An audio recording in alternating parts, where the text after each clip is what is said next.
Bonsoir, bienvenue à l'Assemblée extraordinaire du Conseil de la MRC de Portneuf du mois de novembre 2019 qui vise essentiellement à adopter les différentes prévisions budgétaires pour l'année 2020. Alors, vous avez tous reçu un projet d'ordre du jour. Alors, j'aurais besoin d'une proposition pour son adoption, Mme Pagé. Donc, première période de questions. Alors, je constate aucune question dans la salle. Serions rendus au point numéro 3 au niveau de l'administration de la MRC de Portneuf. Alors, conformément aux discussions que nous avons eues lors des deux réunions du comité des priorités et des présentations qui vous ont été effectuées lors du dernier comité de travail, ce soir, nous sommes à l'étape de l'adoption des prévisions budgétaires pour l'année 2020 pour, en fait, décliner en 5 résolutions. La première va viser l'ensemble des municipalités.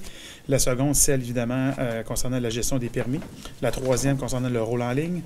La quatrième, au niveau du transport adapté. Et la dernière, concernant le partage des coûts du technicien en prévention incendie. Alors, je vais céder la parole à Mme Frenette qui va vous expliquer, évidemment, brièvement les différentes postes budgétaires du budget 2020 de la MRC de Portneuf. Et évidemment, ça va être conforme aux explications qui vous ont été transmises là, lors du dernier comité de travail. Alors, Mme Frenette, la parole est à vous. Oui, alors pour la résolution 3.1, l'adoption des prévisions budgétaires qui s'adressent à toutes les municipalités, dans la résolution, le projet qu'on vous a envoyé, il y a une toute petite erreur. C'est dans la première phrase, le quatrième considérant qu'au lieu des dépenses pour toutes les municipalités, on parle plutôt du budget total. Le budget global est à 6 791 348. Et ça peut paraître beaucoup plus gros que l'année passée. On parle d'un écart d'1 9 081. Mais par contre, ce 1 million-là de différentiel s'explique par l'inscription au budget de la MRC de certaines dépenses qui étaient gérées en parallèle auparavant. Et on est venu les inscrire dans le budget pour que ça reflète bien le niveau de travail qu'on a à gérer. Donc, essentiellement, on a un 444 284 qui provient du programme d'aménagement des forêts, le PADF, et qu'on gérait, mais qui ne figurait pas dans le budget de l'année passée. On a 83 550 et 129 566 $ de subventions qui vont transiter par la MRC, donc ça génère du travail, mais pas d'investissement de la part des municipalités. On a un 35 000 $ de dépenses relatives au TNO, qui, ça aussi, était géré en parallèle, mais pour avoir un bon coup d'œil des activités de la MRC, on les a intégrées au budget. Donc, au total, sur le 1 million de différentiel, on a 692 400 qui s'expliquent par des transferts de sommes et des inscriptions au budget de cette année. Pour le 3.1, alors, au niveau des dépenses en administration qui s'adressent à toutes les municipalités, on a un total de 6 585 600. Considérant que le surplus libre en fin d'exercice de 2019 est à 1 779 885, ça c'est l'estimé qu'on a pour cette année.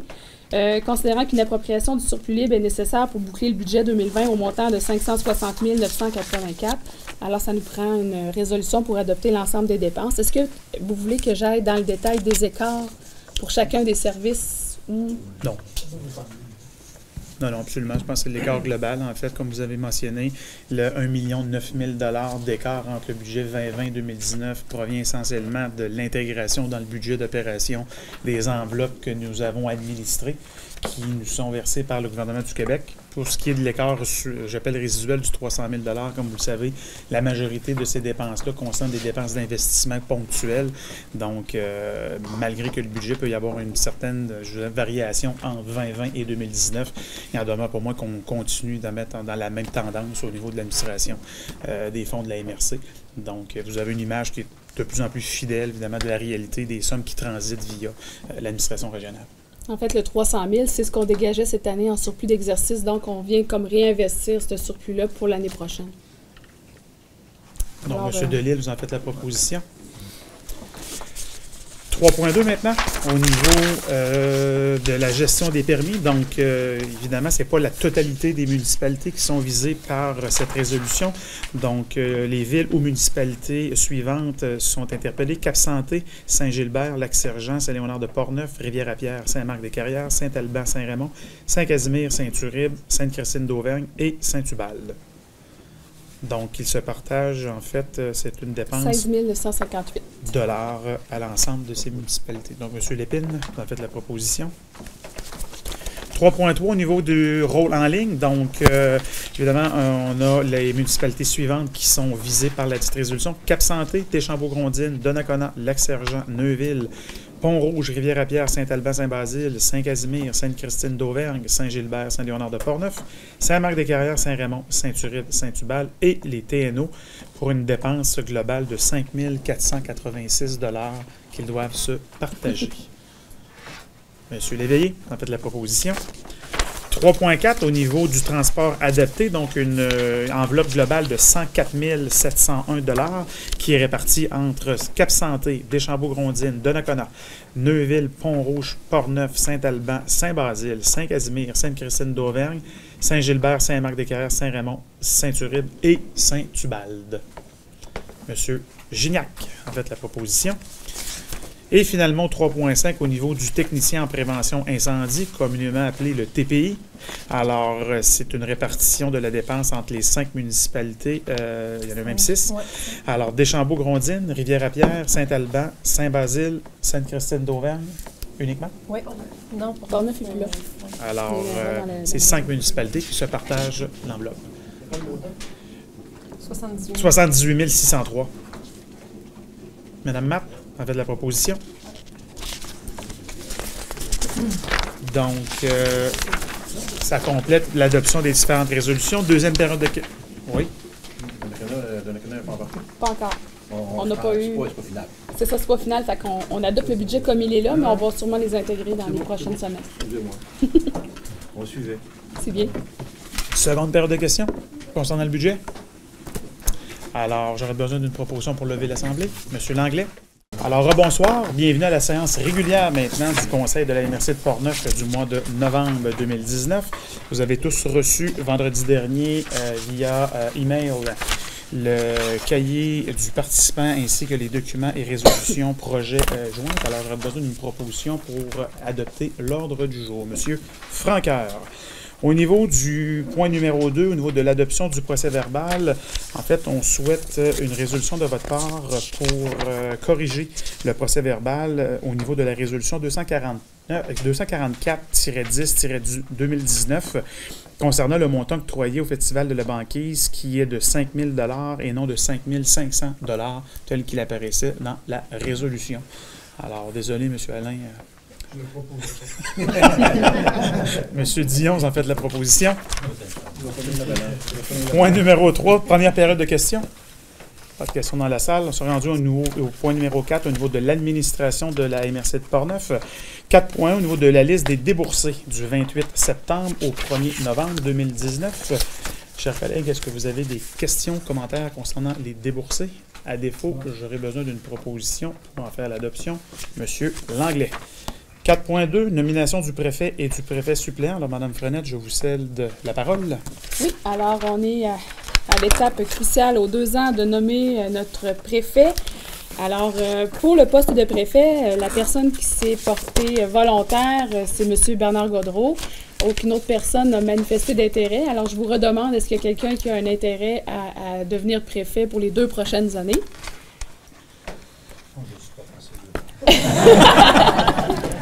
Monsieur Dion, alors je comprends que vous proposez la résolution. Donc, on peut. Ah, bravo! Merci. Troisième mandat, c'est ça? Merci à vous tous. Et puis, évidemment, ça me touche. Votre confiance, évidemment, collective va m'amener à porter, en fait, toute la vigueur que vous me connaissez, le dynamisme, les dossiers régionaux. Et sachez, évidemment, que peut-être on est agi comme chef d'orchestre, mais vous êtes d'excellents musiciens. Alors, j'ai besoin de tous d'entre vous pour mener à bon port l'ensemble de nos dossiers. C'est un travail d'équipe, je tiens à le souligner. Et pour moi, c'est un privilège, honnêtement, de pouvoir représenter notre magnifique région qui est la MRC de Portneuf, et également de travailler avec des collègues exemplaires. Alors, merci beaucoup et puis je suis convaincu que nous allons avoir encore beaucoup de plaisir à animer la scène politique régionale tous ensemble. Alors, merci du fond du cœur. Merci. Et la deuxième partie, c'est le préfet suppléant qu'on doit nommer également. À ce poste, 2 personnes ont manifesté leur intérêt, soit M. Raymond Franqueur, qui était le préfet suppléant jusqu'à maintenant, et M. Michel Blackburn, maire de Cap-Santé, et M. Franqueur, maire de Sainte-Christine d'Auvergne. Alors, nous avons procédé un peu avant la séance à une élection à vote secret Et la personne qui va obtenir le poste, c'est M. Michel Blackburn, maire de Cap-Santé.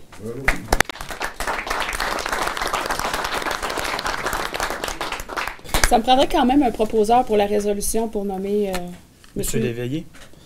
Donc, félicitations, M. Blackburn. Merci tout le monde. Et merci sincèrement, Raymond, pour les 2 dernières années. Évidemment, tu as toujours été disponible et je suis convaincu que tu vas demeurer un fervent défenseur de la scène régionale. Donc, merci pour l'ensemble du travail accompli et puis félicitations encore une fois à M. Blackburn. Donc, 4.3, au niveau de l'adoption du rôle de comté 2020. Donc, le rôle nous a été présenté, évidemment, par M. Sébastien Moisan et M. Roy. Sylvain Méthode. Sylvain Méthode. Oui. Alors, nous aurons besoin d'une proposition pour adopter le rôle de comté. M. Denis. 4.4, règlement décrétant les méthodes d'imposition des quotes-parts 2020 applicables aux municipalités. Donc, un avis de motion et de présentation. Alors, on va adopter le règlement des quotes-parts au mois de décembre. Ce règlement-là vient simplement stipuler de quelle façon sont répartis les quotes-parts entre les municipalités. Donc, toutes les dépenses relatives à toutes les municipalités sont selon la RFU. Pour l'évaluation foncière, on parle du nombre de dossiers d'unités d'évaluation pour la répartition de la quote-part. En ce qui a trait au transport adapté, on parle de population par population. On parle également des frais au niveau de l'aménagement qui sont chargés à l'acte aux municipalités. Le technicien en prévention des incendies est réparti selon le risque et selon l'entente qu'on a signée avec les 5 municipalités à l'entente. Ensuite, ça fait pas mal de résumé des modalités de paiement pour les quotes-parts 2020. C'est le projet qu'on adoptera. Une proposition en ce sens. Monsieur Langlais? 4.5, motion de reconnaissance à 3 employés de la MRC qui ont pris leur retraite au cours de l'année 2019. Alors, écoutez, les trois personnes, et puis j'attire votre attention sur le nombre d'années, évidemment, d'expérience qui est phénoménal. Alors, Mme Colette Levasseur pour 42 années de service au sein de la MRC de Portneuf. Mme Hélène Plamondon, 40 années de service. Et M. Denis Chevalier, 36 années de service. Alors, je pense honnêtement que ça va être très rare de revoir ce type de longévité au niveau des employés dans toute organisation confondue. Alors, je pense, si évidemment vous êtes d'accord que nous allons leur transmettre une belle et agréable retraite des plus méritées, mais également de souligner par résolution, évidemment, leur départ et notre immense reconnaissance envers le travail accompli au cours des dernières décennies au sein de la MRC de Portneuf. M. Dalit? Absolument, absolument.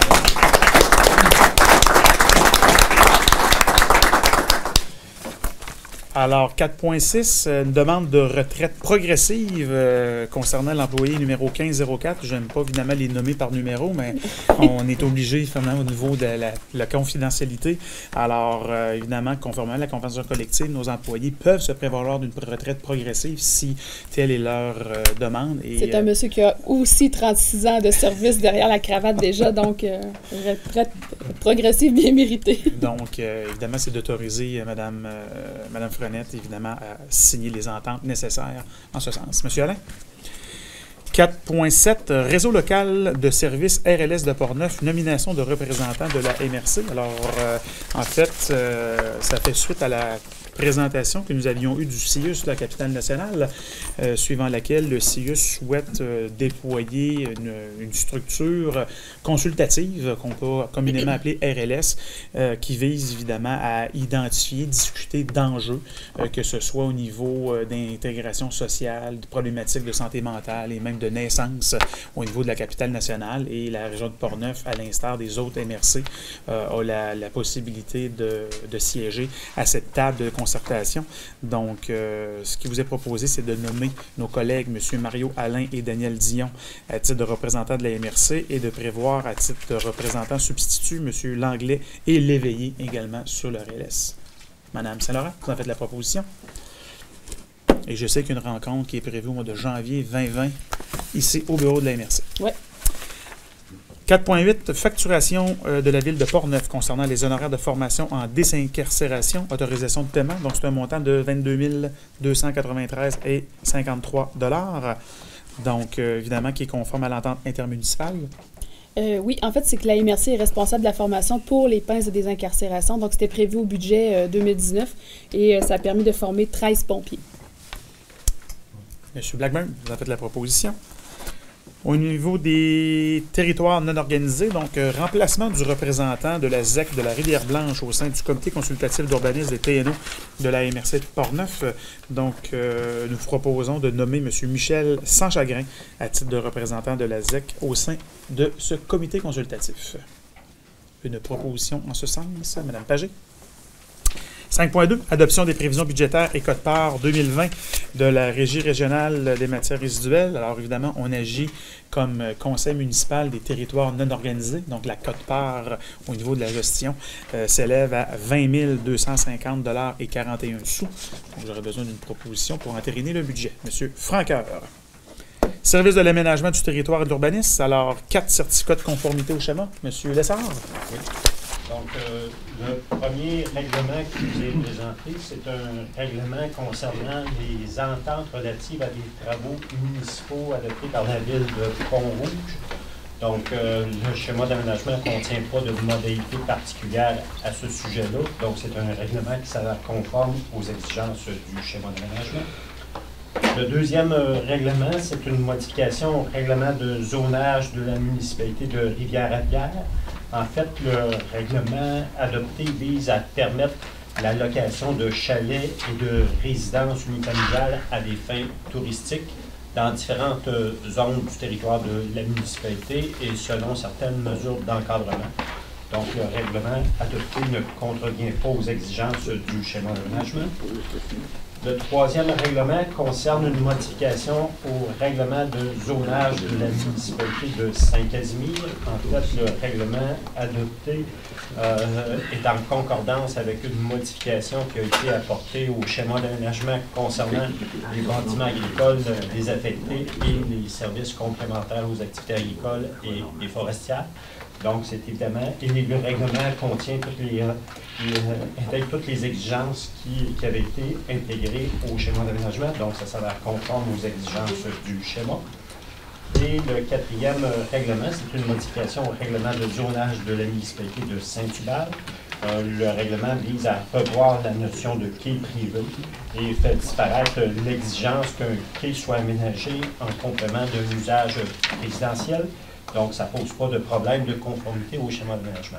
Donc, l'ensemble des règlements qui nous ont été transmis s'avère conforme aux exigences du schéma et on vous recommande d'autoriser la délivrance des certificats de conformité.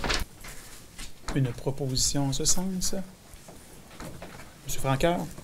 6.2. Avis de la MRC de Portneuf relativement à une demande d'autorisation formulée à la Commission de protection des terres agricoles du Québec par le ministère des Transports du Québec sur le territoire de la municipalité de Deschambault-Grondines. Donc, essentiellement, la CPTAQ demande l'avis de la MRC de Portneuf concernant des travaux de stabilisation de talus en bordure de la 138 et de rétablir des voies de circulation et l'accotement dévié depuis des fortes pluies de 2017. Comme vous aurez compris, les territoires visés sont en zone agricole et la commission, en fait, le COCAG, évidemment, a eu à statuer cette demande, a émis une recommandation favorable. Alors, ce soir, évidemment, la proposition de résolution vise à soutenir, évidemment, la démarche pour que le NTQ puisse procéder. Oui. M. Lépine, vous en faites la proposition. C'est bien résumé, M. Lessard? Oui, ça fait le point. Parfait. 6.3. Entente à l'amiable relativement à des interventions illégales dans l'emprise du parc régional linéaire Jacques-Cartier-Portneuf. Alors, comme vous a été expliqué lors du dernier comité de travail et lors d'un comité de travail préalable, la MRC de Portneuf a constaté des interventions illégales au niveau, évidemment, de l'emprise sur la municipalité de Lac-Sergent. Et des rencontres ont lieu entre la MRC et les propriétaires, suivant laquelle ces derniers ont convenu de verser des montants d'amende, donc un montant de 250 $ pour le premier propriétaire et de 1 000 $ pour l'autre propriétaire. Ces pénalités administratives seront versées à la Vélopis à titre de compensation et évidemment, je pense que nous allons continuer, poursuivre nos efforts de pédagogie sur les interventions qui doivent cesser, mais du moins être mieux encadrées afin de respecter la loi applicable et évidemment le respect de l'environnement. Alors, si le tout vous convient, j'aurais besoin d'une proposition pour entériner les ententes. Monsieur Langlais, vous en faites la proposition. Service de l'évaluation foncière, donc dépôt des rôles de l'évaluation 2021-22. Alors, conformément à la présentation que M. Méthode et M. Moisan nous ont effectuée lors du dernier document de travail, vous retrouvez en fait au niveau des différentes résolutions, en fait, les informations pertinentes. Donc, c'est de m'autoriser évidemment à signer, prendre acte du dépôt. Donc, on prend acte du dépôt uniquement. Une résolution en ce sens. Madame Matt. Service de développement économique, modification de la résolution 4702-2019, projet de pôle régional d'innovation techno-tandem. Donc, je comprends que ça vise à corriger une erreur cléricale, une modification de la durée de l'entente. Oui, durée et le montant à verser aussi, parce que le ministère a tardé à s'entendre avec Québec international. Alors, on rapetisse tout, donc le montant, au lieu d'être à peu près 21 000, va être de 11 161 et la période va être à 15 mois au lieu de 24 mois. Une proposition en ce sens pour nous autoriser. M. Dion. 8.2, modification de la résolution 7103-2019, maintenant avec une entente avec le ministère de l'Immigration, de la francisation et de l'intégration. Exactement. Alors, c'est un peu la même chose que l'autre. Quand on a fait la demande au ministère pour une entente, ça devait être sur 3 ans. Le changement de gouvernement fait en sorte qu'ils ont décidé que c'était pour 1 an le temps de se repositionner dans le programme. Donc, on parle donc d'une entente qui est pour 1 an, 19-20, et le montant de la MRC, c'est 17 000 en apport monétaire et 17 000 en ressources humaines, celle de travail que je fais dans ce dossier-là. Une résolution en ce sens. Monsieur Vézina. 8.3, mise en œuvre du projet concerté Promenade Fleuve, implantation de sentiers balisés sur la grève dans le littoral portnevois. Autorisation pour le dépôt de demandes d'aide financière auprès de différents partenaires. Exactement. C'est pour me permettre de signer les demandes de subventions externes dans le développement du projet de la grève et du littoral portnevois. Alors, c'est de me permettre de signer les ententes, qu'on puisse faire des demandes d'aide financière dans différents programmes qui existent à ce niveau-là et d'autoriser le préfet à signer les ententes si les subventions nous sont accordées pour le projet. Madame Pagé. 8.4, sondage sur les besoins en transport des entreprises. Autorisation signée une entente de contribution financière avec Emploi Québec au montant de 3 300 $. On s'entend qu'on ne met aucun argent, on sert de boîte à mal dans ce projet-là parce que pour le clé, elle ne peut pas signer avec la société de transport. Elle doit signer absolument avec la MRC. Alors, ça va être payé 50 le local d'emploi et 50 par la société de transport. Nous autres, on sert juste de partenaire dans le projet, vu que c'est aussi une responsabilité de la MRC de transport. Monsieur Alain. 8.5, projet d'études d'opportunités en restauration locale, région de Portneuf, culture de saveur. Oui, alors il y avait des sommes qui étaient encore disponibles au budget pour, dans la mise en œuvre du PDVA pour augmenter la visibilité des produits qui sont produits ici dans le service de restauration du comté. Alors, c'est une firme qui est ici à Cap-Santé, d'ailleurs, Papille Développement, qui nous a fait une soumission pour un montant de 18 095 $ taxe nette. Donc, on vous suggère de permettre à la directrice générale de déployer le contrat et que l'étude puisse se faire et l'accompagnement pour développer la présence de nos produits à même les restaurants. Une proposition en ce sens. Madame Pagé. 8.6, Fonds de la région de la capitale-nationale, donc des projets recommandés par le comité d'analyse au nombre de 3. Exactement. Alors d'abord, Cellcotec, qui est une entreprise de Donnacona qui agrandit son usine. Donc, il y aurait un montant recommandé de 50 000 $ en subvention. Ensuite, atelier d'usinage Jules Roberge, qui serait une installation d'une nouvelle entreprise dans le parc numéro 2 de Saint-Raymond. Une subvention de 100 000 $. Et finalement, pour le réseau de bornes de recharge de véhicules électriques, un projet qui est porté par la MRC, un montant de 74 400 $ pour un total de 224 400 $. C'est 1 $ pour 13,72 d'investissement. Monsieur Léveillé, en fait de la proposition. 8.7, projet territorial d'implantation d'un réseau de recharge pour véhicules électriques dans la MRC de Portneuf. Autorisation du conseil de la MRC de... En fait, c'est en lien. Oui. La suite logique. Donc, évidemment, c'est avec, je vous dirais, beaucoup d'intérêt que la Commission de l'environnement a piloté ce dossier-là pendant plusieurs mois. Et Mme Stéphanie Poirier, évidemment, notre agente de développement économique, a fait un travail remarquable dans ce dossier. Au terme de l'analyse avec différents partenaires, mais la MRC de Portneuf a décidé ici, au niveau du conseil de la MRC, de soutenir un déploiement de bornes sur l'ensemble du territoire. Donc, on va voir, je vous dirais, éclore 12 bornes électriques en 2020. Avec, évidemment, au terme duquel on a identifié des endroits stratégiques pour compléter l'offre, je vous dirais, qui est déjà en place, soit par le privé, soit par des municipalités qui ont déjà des bornes sur leur territoire. Donc, on parle, évidemment, de bornes qui verront l'installation au niveau de l'auberge du Couvent, au marais Léon-Provencher, dans la municipalité de Deschambault-Grondines, Rivière-à-Pierre, au parc naturel régional de Portneuf, dans la vallée du Pas-du-Nord, ainsi que dans les villes de Cap-Santé, Neuville, Portneuf, Saint-Basile, Saint-Marc-des-Carrières et Saint-Raymond.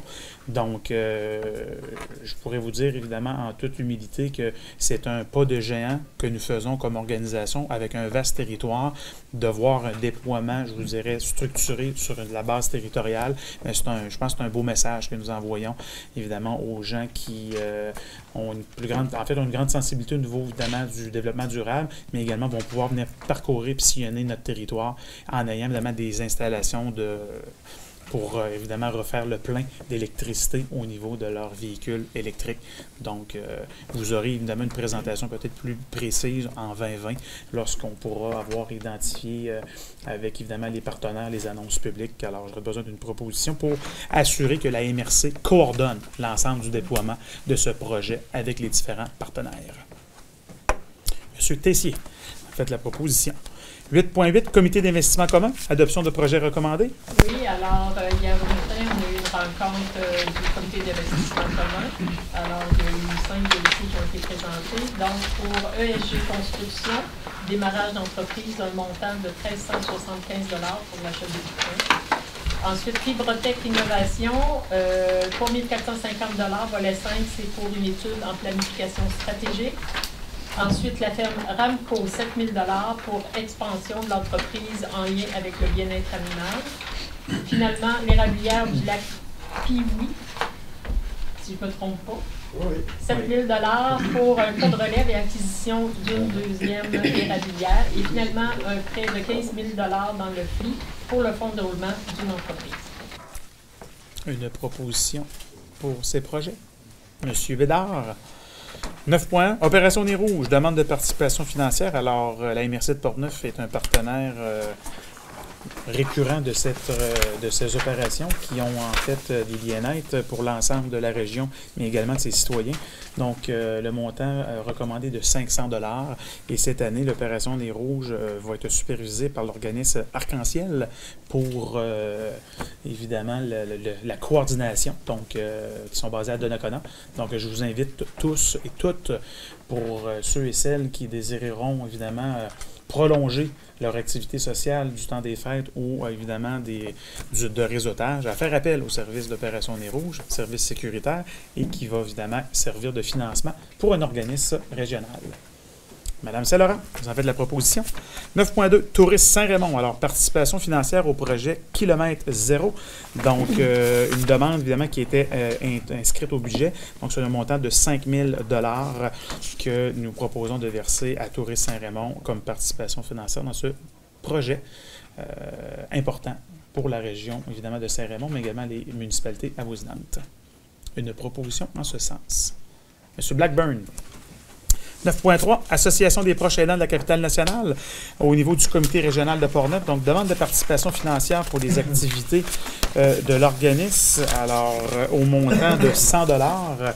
Il faut comprendre, évidemment, que proches aidants ont quand même une coordination, on va appeler nationale, au niveau de la capitale nationale, mais qu'on a quand même des gens, des bénévoles qui sont basés à Pont-Rouge, mais qui rendent des services à l'ensemble, évidemment, de leurs usagers qui sont situés sur l'ensemble du territoire portneuvois. Donc, en guise, évidemment, de soutien, on recommande de verser 100 $ à l'organisme. Monsieur Lépine. Et 9.4, CJSR, autorisation de signature de l'entente de service 2019-2021. Alors, pour une année de 3 ans. Donc, au niveau des coûts, 3 500 pour 2019, 3 600 pour 2020 et 3 700 $ pour 2021, incluant évidemment les montants de subventions. Donc, évidemment, on a tous le privilège de pouvoir profiter d'une télévision communautaire qui est présente avec nous à tous les mois. Alors, je pense qu'il nous apparaît de manière naturelle de soutenir leurs activités et de profiter de l'occasion pour les remercier de leur excellent travail. Vous êtes présents, évidemment, de manière importante dans chacune de nos localités et vous permettez de partager, j'appelle le dynamisme et surtout le rayonnement de l'ensemble des organisations locales qui, évidemment, inspirent les générations plus basses, mais également plus vieilles. Donc, beau travail. Vous êtes, j'appelle le ciment entre les différentes communautés. Donc, une proposition pour soutenir Madame Pagé, M. Gignac. Alors, je comprends que c'est unanime également. Alors, félicitations pour votre beau travail. On fait la 50e cette année. En 2019 ou 2020? 2020. 2020, donc 50e. Okay, donc, écoutez, on aura assurément la chance de participer à des activités. Non, Stéphane, toute ta fête au milieu de quelques semaines. Alors, rapport des comités et commissions, point numéro 10, commission de l'aménagement, il n'y a pas eu de rencontre. Développement social et économique, bien évidemment, ça a fait l'objet de la présentation au niveau des dossiers du Fonds régional de la capitale nationale. On a également rencontré pour votre gouverne les représentants des 3 chambres de commerce.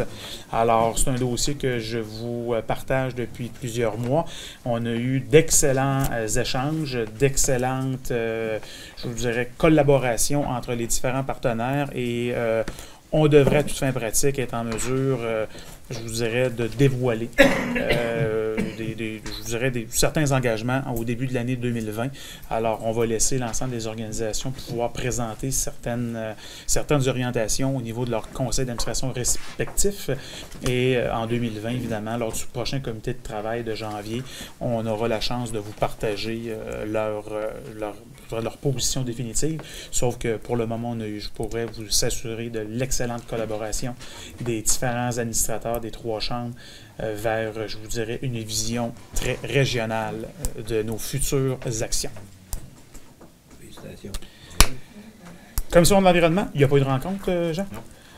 Administration non plus. On a eu une rencontre au niveau, évidemment, de la politique. Ouais, c'est plus les dossiers de ressources humaines. On va revenir parce que c'est encore en chantier. On a une rencontre le 6 décembre. Absolument. Lors du prochain comité de travail, on va vous faire état de nos délibérés. Comité de sécurité publique, M. Dion? Oui, nous avons eu une rencontre le 24 octobre dernier. Et puis, nous avons le dépôt du rapport périodique a été reporté à la prochaine réunion. Mais on a parlé d'un bilan de l'entente des cadets. En fait, on a fait le tour de ça. Il y a eu 218 heures chacun réalisées dans 6 municipalités participantes à l'été 2019, les 2 cadets embauchés via l'entente. En fait, il y a eu beaucoup de surveillance à pied, à vélo, présence dans le cadre d'événements de sensibilisation. Alors, on est bien satisfait. Puis, on cherche à en renouveler, mais on ne sait jamais d'année en année comment on va en avoir de disponibles. Alors, je pense qu'on les a mis même au budget, vont servir à tout l'ensemble des municipalités de la MRC. On a parlé aussi de l'affichage des règlements sur la consommation du cannabis. On sait que dans nos parcs, etc., il va y avoir une réglementation finalement uniformisée. Alors, on a fait un consensus sur le visuel régional, puis ça va vous être présenté aux élus lors d'un prochain comité de travail. Aussi, on a parlé de statistiques sur les personnes en détresse sur le territoire, de nombreux appels mensuellement, que ce soit pour la détresse psychologique, des fugues et des disparitions. On a vu dans les journaux certaines recherches qui ont été effectuées. Et puis, on a discuté aussi sur la pratique des interventions d'urgence en milieu isolé. Finalement, c'est une conférence. Finalement, il y a eu un point de presse qui a été fait le 23 novembre dernier. Alors, je ne sais pas si on va en reparler. On va en reparler plus tard avec ça touche finalement la Sûreté du Québec, mais le service des incendies, les ambulanciers, etc. Alors, je pense que ça fait le tour. Et puis, je peux juste rajouter d'être prudent pendant le party des fêtes que nous avons chacun, une partie de bureau. Alors, soyez prudents sur la route. Merci beaucoup, M. Dion. Comité de sécurité incendie, en fait, il n'y a pas eu de rencontre formelle. Par contre, en fait, on a eu le privilège samedi matin et avant-midi d'être à Portneuf pour un premier exercice, une pratique concernant le déploiement des brigades, évidemment spécialisées en intervention hors réseau routier. Également, on a pu évidemment présenter les différents équipements qui ont été acquis. Donc, je tiens à remercier évidemment les collègues qui étaient présents sous cette humidité intense dans la ville de Portneuf. Et le vent qui était présent. Donc, ça a été un exercice qui était fort apprécié et qui a impliqué différents partenaires, notamment la Sûreté du Québec qui était présent, les paramédics étaient également sur place et différents autres, les pompiers, évidemment, des brigades. Les gens de Saint-Casimir étaient sur place avec les gens de Pont-Rouge, il y avait également des pompiers de d'autres organisations. Il y aura une seconde pratique qui va avoir lieu un petit peu plus tard à Saint-Raymond avec l'autre unité. On attendait qu'il y ait un petit peu plus de neige, donc j'imagine qu'on va remplacer les quads par des motoneiges. Alors, mais ce qui est surtout intéressant, c'est que les chefs et les pompiers qui ont participé à cet exercice nous ont tous, en fait, pas juste remerciés, mais ils ont appris de cet exercice et ils ont même été en mesure d'identifier certaines lacunes qu'ils pourront évidemment éviter lors de d'autres interventions. Donc, vous savez, comme j'ai mentionné lors de la conférence de presse, on ne souhaite pas que ces équipements-là soient utilisés. Mais lorsqu'ils devront être utilisés, bien, sachez que les gens sont formés et ils vont connaître comment les utiliser. Donc, on a un immense terrain de jeu qui est dans la MRC de Portneuf. On fait la promotion de nos espaces verts, de la villégiature. Maintenant, on a des équipes formées et on a des équipements qui pourront être déployés si, malheureusement, des interventions étaient nécessaires. Donc, félicitations à vous tous. Félicitations d'avoir cru en cet investissement de plus de 200 000 $ qui nous a été octroyé par le gouvernement du Québec. Puis, comme j'ai mentionné samedi matin, puis je vais profiter de l'occasion, mais merci beaucoup, Caroline, pour avoir coordonné l'ensemble de ces travaux au cours des derniers mois. Ça n'a pas toujours été facile parce qu'évidemment, quand on parle de brigade d'incendie, quand on parle d'équipement, bien, il y a une culture, évidemment, qui fait en sorte qu'on voudrait tous avoir les équipements dans nos casernes, c'est normal. Sauf que lorsqu'on tente de parler d'équipement régional et d'avoir un déploiement stratégique, bien, on a pu honnêtement profiter puis compter sur la collaboration de l'ensemble des brigades d'incendie et des corps municipaux des municipalités concernées. Alors, c'est un dossier qui va continuer à progresser au cours des prochains mois, prochaines années. Alors, merci beaucoup, honnêtement, pour l'excellent travail. Et une anecdote, le terrain était très propice pour les pratiques parce qu'on a failli prendre les équipements à force de patiner. Les paramédics auraient pu intervenir de manière régulière. On s'est sorti de votre zone de confort. Oui. Ça aurait pris des patins. Oui. Mais écoutez... on s'est tenu debout. Ouais. On a fait comme à la MRC, on s'est tenu debout. Transport régional. Transport régional, on va y rencontrer, mais par contre, il y a de l'information donnée à la population. À savoir qu'en fin de semaine, une loi d'entente Cap Santé, lorsque cet événement va avoir lieu. Si vous allez sur le site de la commission de transport, vous allez retrouver qu'il y a des navettes, que cette année, une première pour la commission de transport, à savoir que des navettes sont organisées de différentes municipalités. Vous allez pouvoir voir les endroits où ils vont passer pour ramasser les gens pour se rendre à Cap Santé. Un coût minime, je pense que c'est 8 $ ou 9 $, quelque chose comme ça. Entre les deux. Entre les deux, mettons, vous allez pouvoir vraiment demander à ce moment-là pour loi d'entente Cap Santé sans avoir à déplacer votre auto, etc. C'est sécuritaire en même temps, mais c'est une première, mais j'aimerais que les gens réagissent à moment puis on embarque là-dedans. Merci. Merci beaucoup, M. Langlais. Régie régionale de gestion matières résiduelles. Rien de spécial. Forum des élus de la capitale nationale, M. Dion? Non, une prochaine rencontre en décembre. Parfait. Donc, affaires nouvelles et intervention des représentants. M. Blackburn? Oui, j'aurais 2 points. Concernant le 19 novembre dernier, se tenait le forum de la table de concertation régionale de l'estuaire fluvial, qui inclut évidemment la MRC de Portneuf et plus particulièrement les 5 municipalités riveraines.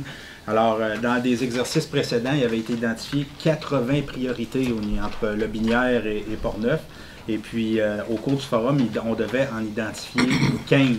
Alors, dans un exercice préalable, les maires ont répondu à mon appel et ont envoyé des délégations pour qu'on se prépare, nous autres, ici à la MRC, pour identifier nos priorités régionales sur les 80.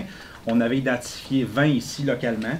Et puis, fort d'une délégation très représentative de la MRC, là, le 19 novembre dernier à Lobinière, on a pu placer 9 de nos priorités dans les 15 retenues. Alors, 9 priorités sur 15 qui nous parlent directement, qui seront probablement intégrées dans le PGIR de la TECTEF. C'est une excellente nouvelle pour Portneuf parce que le PGIR va nous permettre d'activer les priorités, mais aussi d'aller chercher du financement d'autres paliers pour les réaliser. Alors, ça, c'est mon deuxième point, c'est le Noël d'antan. Alors, je mets mon foulard. Je vous invite déjà, il va être pertinent tout à l'heure. Alors, le décompte des fêtes est déjà maintenant commencé et c'est grâce à un savant mélange de fêtes gourmandes, de festivals traditionnels et de salons des artisans. Le tout généreusement givré d'esprit de Noël qui apparaît sur la place de l'église, le marché du Noël d'antan à Cap-Santé, qui depuis près de 20 ans est la destination incontournable à qui veut se mettre dans l'esprit des fêtes. Plus magique que jamais, cette édition ne fera pas exception à la tradition.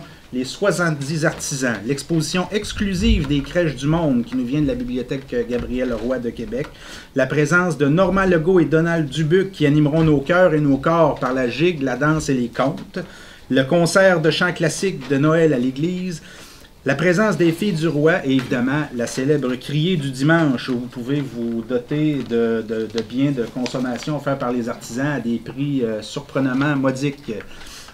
Et évidemment, le tout dans l'unique village d'antan et sa place des enfants.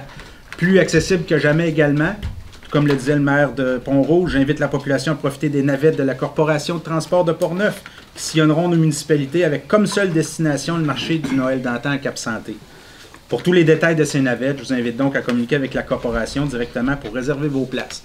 Alors, en plus de venir vous doter du foulard, bien, cette année, on a un nouveau produit qui, me dit-on, sera certainement ravir le préfet qui attend les siennes depuis un moment, mais la nouvelle tuque du Noël d'antan qui sera disponible pour les visiteurs. Alors, je vous attends donc tous en famille ou entre amis du 29 novembre au 1er décembre au marché de Noël d'antan à Cap-Santé.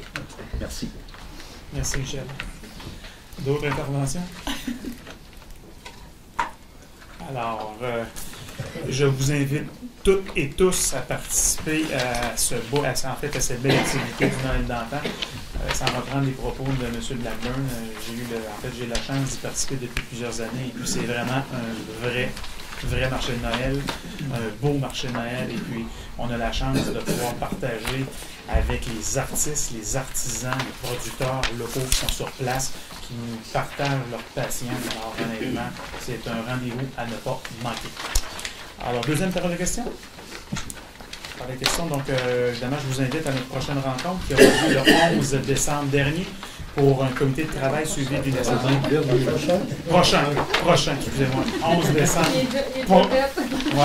Prochain, donc pour la dernière rencontre de la MRC de l'année 2019.